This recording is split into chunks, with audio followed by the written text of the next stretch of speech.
Open Forum 2, Test 2, Part 1. Read question 1. Then listen to the interview and choose the correct answer for the question.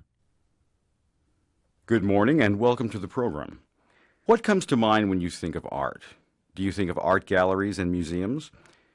For most of us, the visual arts have a fairly low importance in our lives. But a few people want to change that.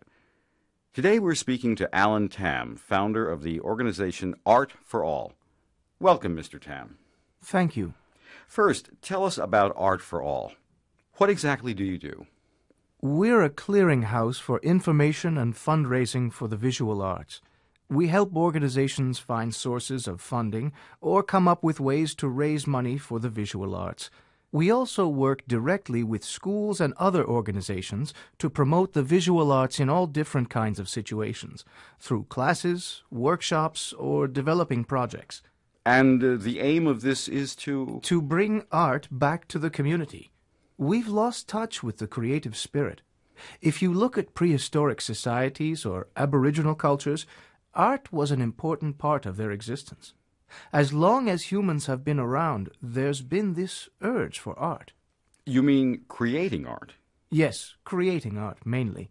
We're concerned mainly with painting, drawing, and sculpture, the hands-on experience.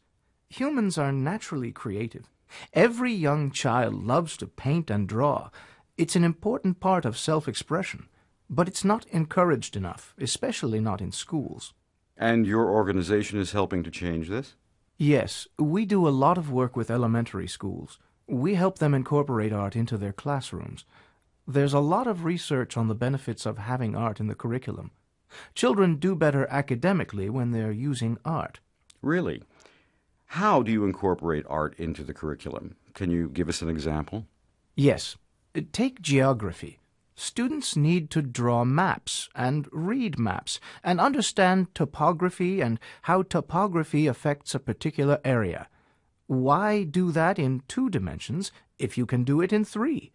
If you have enough modeling clay, you can have students create their own piece of land and then map the topography onto paper. I see. That's a hands-on example. But there's also a lot to be gained from just looking at art. If the class is studying history, the students could look at art from a certain period and see what it shows about how people lived at that time. Look at Diego Rivera's murals.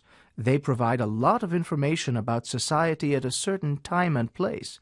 And it's visual, which makes it much more accessible to a wide range of children. But how do teachers respond to these ideas? Oh, they're overwhelmingly enthusiastic. Tell us about your other projects.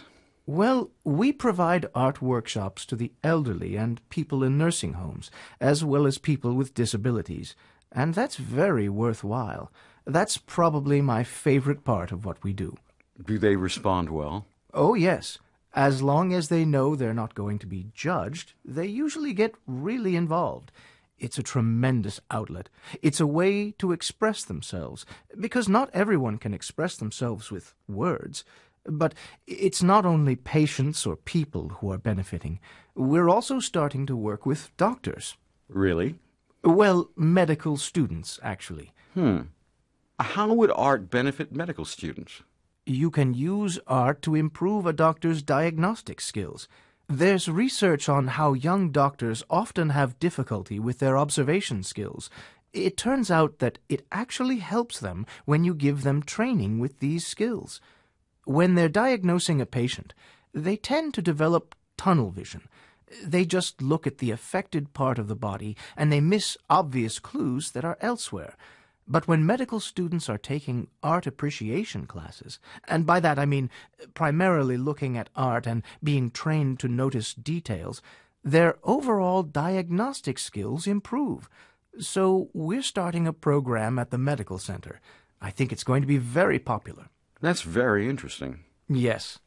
The point is that art isn't just for children or hospital patients. It can benefit absolutely everyone in some way.